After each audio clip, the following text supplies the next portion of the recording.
And Governor, the numbers would suggest that the state sort of is trending in a positive direction. Unemployment down. There's been some payoff in investments, like we've seen at the Delaware City refinery. Good report, I guess, earlier this week from the Department of Education on Race to the Top and how the state's implementing it. Is that how you view the state of the state? Sort of, it's getting better?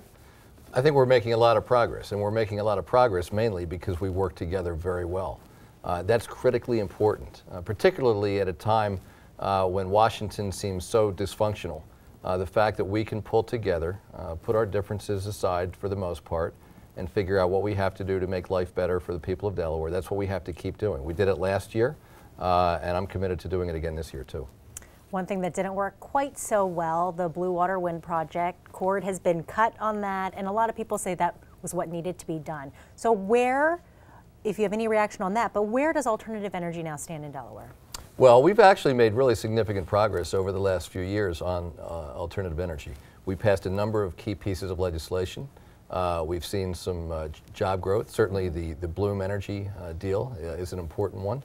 So we think there's continued progress to make. In the case of offshore wind, there were just a lot of factors there. The bottom line is that NRG, Blue Water Wind, decided they could not make any money given the fact that the federal tax credits were uncertain, that the federal loan guarantees had not come through. And when companies decide they can't make money, there's not really a lot for the state or for any government to do. Because in the end, we don't create the jobs. We have to create an environment where businesses can thrive, and the conditions are just not quite there yet for that industry.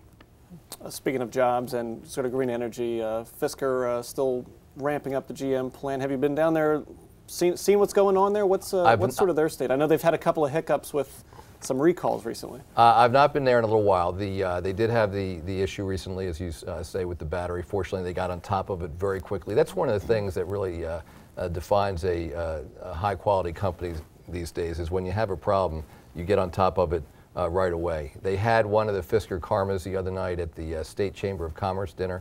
Absolutely gorgeous car, a lot of buzz about it. So we're looking forward to seeing real progress from Fisker.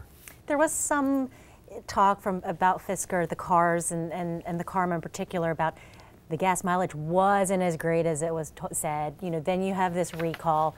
When you see headlines like this, are you just, and you read in the paper, are you just like, oh my gosh, what well, are we going to do? Well, it's interesting. The mileage calculation or the mileage measurement in Europe was very, very high.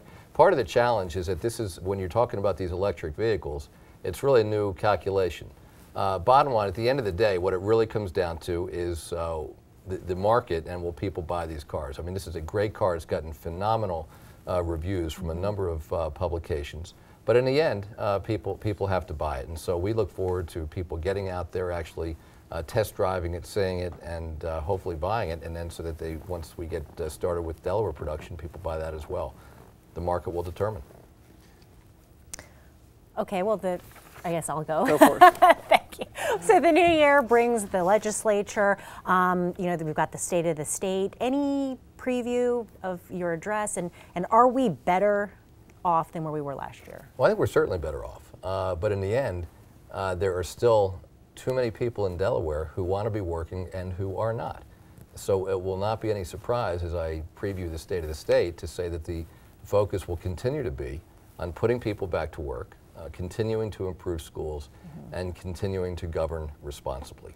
That's been the theme for the last 3 years. It will certainly be the theme this year as well. And just my job is to facilitate in any way I can people in Delaware being put back to work in decent jobs, and that'll continue to be a major focus. And health care for state workers is obviously a big issue. Absolutely, and this is really totally separate from the federal, the health care at the federal level. When you think about, first of all, we made progress last year with respect to spending on health care and pension for state employees, and that was really important progress for us to make.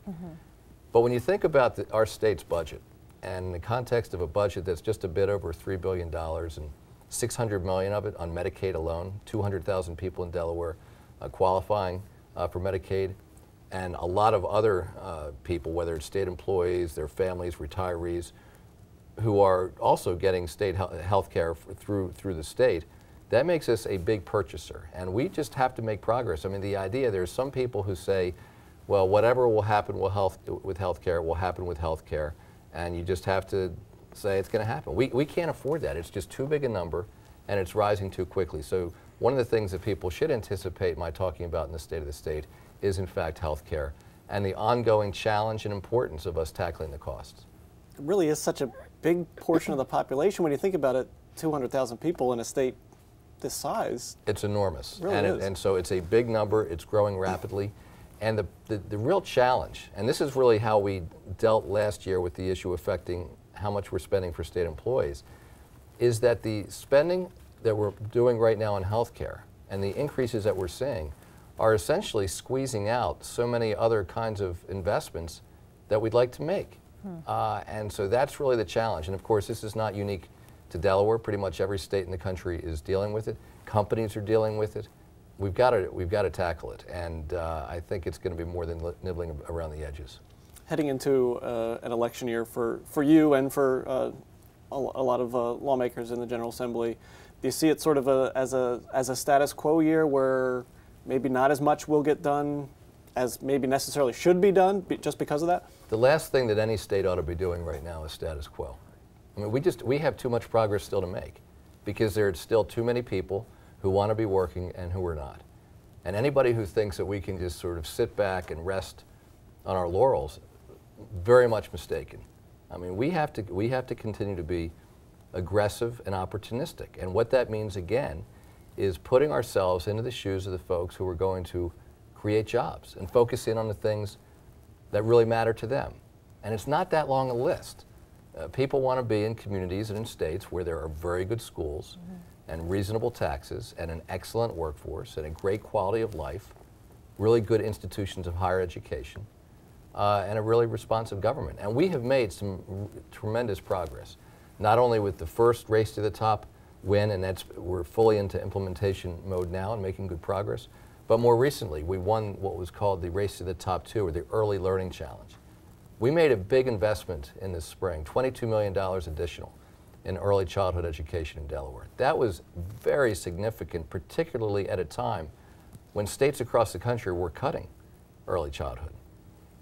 And that investment we made in the spring has since been recognized in this federal competition. We were one of only 9 states to win. We came in 4th place. And our investment in the spring was noted by the judges because we made that investment long before we knew there was going to be a new federal competition. It was the right thing to do. And you imagine the tragedy when you see a 5-year-old child who's already a year or 2 behind their peers, who already has a deficit in their vocabulary of 1,000 or 2,000 words. And we need to do everything we can so that when that child gets to kindergarten, they're ready to learn. And that's really what this is all about. We're talking about elections, and you will be running again. And is there any kind of announcement that you make or that you will be making?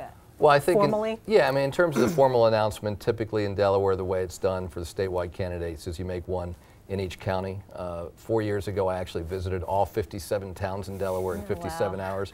But my focus right now has got to be on governing. There will be a time and a place for that later in the year. But we've got too much to do now in terms of the economic development and continuing to work to improve schools and the effective governing. That's really got to be, that has got to be the focus. We've got this legislative session in front of us, lots of progress to make there. The politics we'll deal with at the appropriate time. Lawmakers were sort of welcomed back to Legislative Hall this week by some who are still camping out there on the green, Occupy Dover. Are you surprised that they're still hanging around after a couple of months now? Have you had a chance to meet with any of them? I'm not surprised because I think they're across the country. There are a lot of people who are frustrated because the economic situation is not what we all want it to be. And so I am absolutely sympathetic to their frustration. And what that means is we all have to continue the work. I mean, I think this is work that we started long before there was an Occupy movement. Our focus has been, let's make sure we're creating as many jobs as we can, putting as many people back to work, because when we do that, we'll solve so many of the other challenges that we have to deal with as a state, and for that matter, as a country. As governor, you know, I think when we covered your State of the State last year, we were in your office in Dover, and I saw you kind of just grab a snack and just go.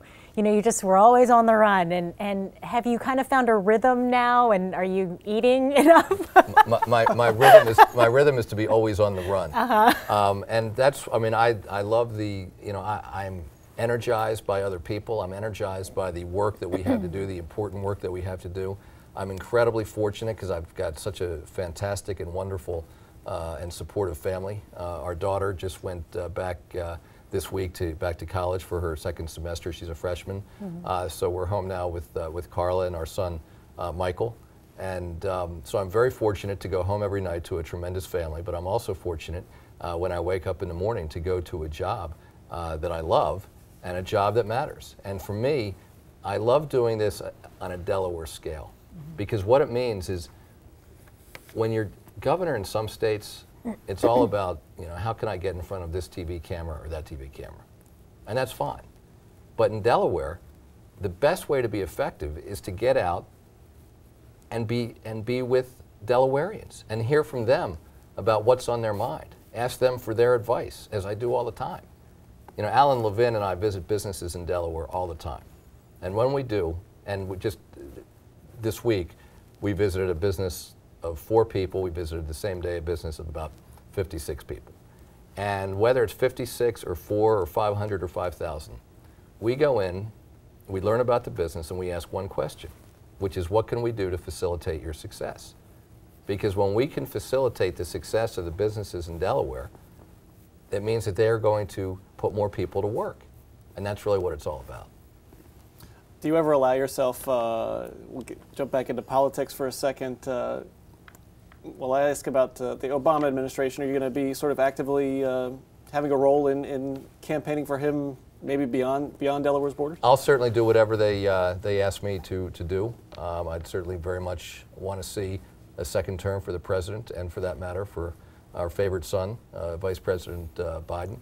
I think they came in at such a difficult time, have made a good progress, but certainly they have a lot more to do, as we all have a lot more to do. And quickly, you know, political pundits, experts kind of have called you this most re-electable governor. I mean, does that make you relax a little, feel good? I mean, do you think anything about it? Not really, because I mean, in the end, the only thing that matters is whether the people of Delaware feel like we're doing everything we can to make their lives better. So I'd rather that they say I'm, you know, safe for re-election than not safe, but it certainly does not make me relax whatsoever. I mean, the only thing that I could ever envision make me relax is when I know that every Delawarean who wants to be working is working, and we've got a long way until we get to that place. Okay, well, Governor Markell, thank you so much. Thanks, it's really Ron. been a pleasure to have you here, and Thank you for taking the time out of your busy schedule to Thanks. sit with us. Thanks to both of you.